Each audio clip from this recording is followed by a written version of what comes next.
Let's take this again here. Select the smaller box open. This should have everything else. Should have the processor, motherboard, memory, RAM, RAM is memory, hard drive, and all the other good stuff. So let's have a look here. Again, this is from Newegg.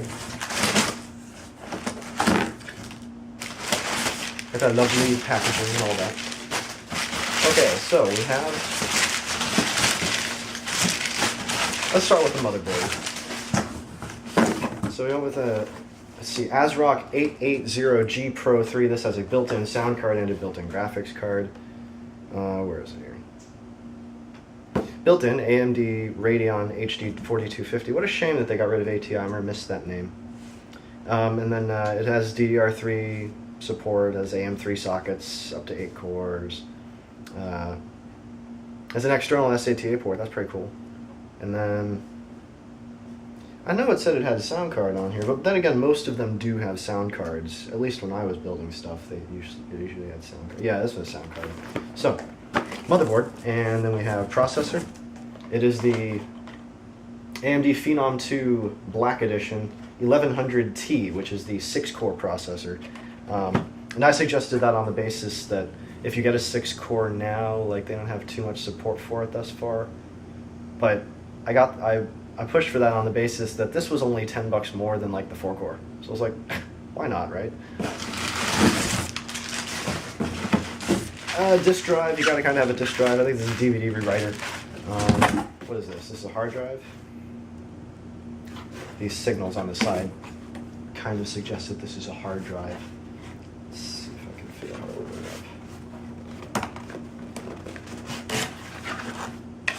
up. Hard drive, okay. It is a terabyte. It's actually, it's double the size of the one of in my Mac. Let's see here. We have the RAM. They're G-Skill Ripjaws for gaming, but they happen to be fairly cheap, and so I was like, high performance RAM for the cheap. Why not? Okay, Microsoft OEM System Builder Pack. I happen to like these. This should be Windows 7 if I'm not mistaken. Premium Service Pack 164-bit. Okay.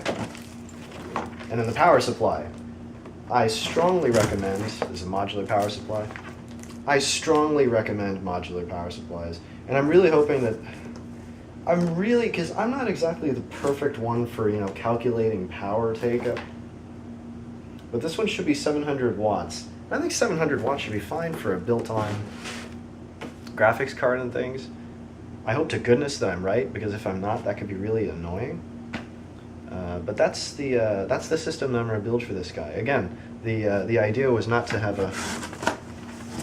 a super powerful gaming computer, but something that would last him for a while, so that we wouldn't have to go back and buy another one. Which is why I said if you want one that's going to be cost effective, then you got to build your own, and get some good components.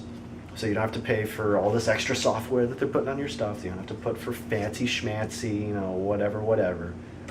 And so we'll see how this thing works out. I did find that I had a very interesting issue.